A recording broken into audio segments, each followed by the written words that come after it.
ಹೆಣ್ಣು ಸಂಸಾರದ ಕಣ್ಣು ಅಂತಾರೆ, ಹೆಣ್ಣು ಮನೆಗೆ ಮಹಾಲಕ್ಷ್ಮಿ ಅಂತಾರೆ, ಹೆಣ್ಣು ನಂದಾದೀಪ ಅಂತ ಹಿರಿಯರು ಹೇಳುತ್ತಾರೆ.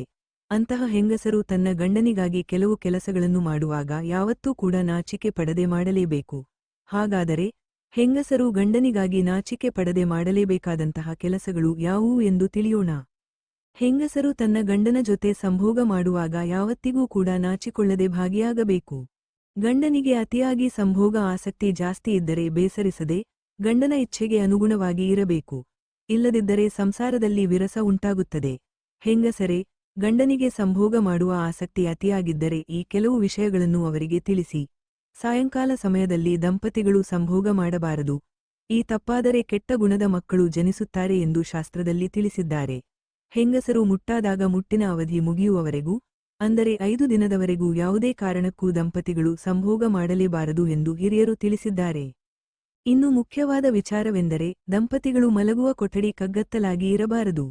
ಕನಿಷ್ಠ ಪಕ್ಷ ಚಿಕ್ಕ ದೀಪ ಅಥವಾ ಬಲ್ಬ್ ಅಥವಾ ಕ್ಯಾಂಡಲ್ ಆದರೂ ಇರಬೇಕು. ದಂಪತಿಗಳು ಕತ್ತಲಲ್ಲಿ ಸಂಭೋಗ ಮಾಡಿದರೆ ಜೀವನದಲ್ಲಿ ದಾರಿದ್ರ್ಯ ಕಾಡುತ್ತದೆ.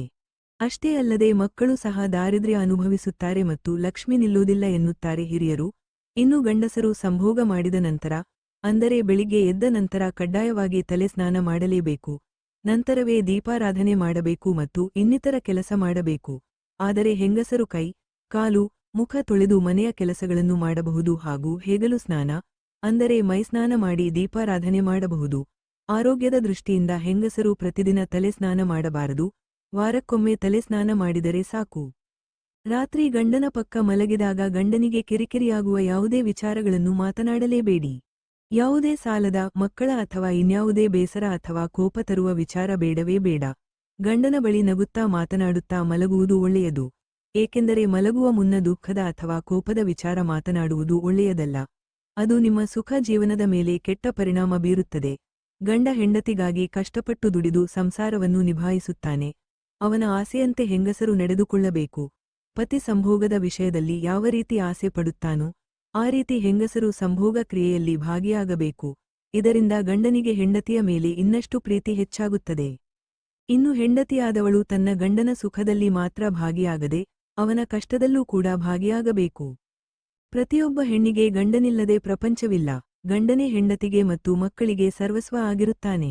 ಹೆಂಡತಿ ಎಷ್ಟೇ ದುಡಿದರೂ ಅದಕ್ಕೆ ಗಂಡನ ಸಂಪಾದನೆ ಸೇರಿದಾಗ ಮಾತ್ರ ಅದರ ತೂಕ ಮತ್ತು ಬೆಲೆ ಹೆಚ್ಚುವುದು. ಗಂಡನ ಶ್ರಮಕ್ಕೆ ಹಾಗೂ ದುಡಿಮೆಗೆ ಅಷ್ಟು ಬೆಲೆ ಇದೆ. ಆದ್ದರಿಂದ ಗಂಡನ ಪ್ರತಿ ಕಷ್ಟದಲ್ಲೂ ಪತ್ನಿಯಾದವಳು ಭಾಗಿಯಾಗಬೇಕು. ಇಲ್ಲವಾದರೆ ಸಂಸಾರ ನಡೆಸುವುದೇ ಕಷ್ಟವಾಗುತ್ತದೆ. ಇನ್ನು ಗಂಡ ಹೆಂಡತಿಯ ಜಗಳವಾದಾಗ ಹೆಂಡತಿಯಾದವಳು ಕ್ಷಮೆ ಕೇಳಲು ಮುಂದಾಗಬೇಕು. ಏಕೆಂದರೆ ಗಂಡಸರಿಗೆ ಅಹಂ ಜಾಸ್ತಿ. ಜಗಳ ಮುಂದುವರೆದರೆ ಮನೆಯ ಮನಸ್ಥಿತಿಯ ಪರಿಸ್ಥಿತಿ ಹದಗೆಡುತ್ತದೆ.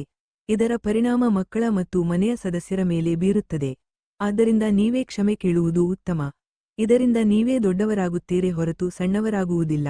ಅದು ಅಲ್ಲದೆ ಗಂಡ ಹೊರಗಿನ ಟೆನ್ಷನ್ ಅಥವಾ ವರ್ಕ್ ಪ್ರೆಷರ್ನಲ್ಲಿ ಹೆಂಡತಿಗೆ ಸಿಟ್ಟಿನಿಂದ ಕೆಲವು ಮಾತುಗಳನ್ನು ಆಡಬಹುದು. ಆದರೆ ಅದನ್ನು ಹೆಂಡತಿಯಾದವಳು ಚೆನ್ನಾಗಿ ಅರ್ಥ ಮಾಡಿಕೊಂಡು ಗಂಡನಲ್ಲಿ ನಾಚಿಕೆ ಇಲ್ಲದೆ ಕ್ಷಮೆ ಕೇಳಬೇಕು. ಇದು ಸಂಸಾರದ ಒಳಿತಿಗಾಗಿ. ಹೆಣ್ಣೇ ಸಂಸಾರದ ಕಣ್ಣು, ಮರೆಯದಿರಿ.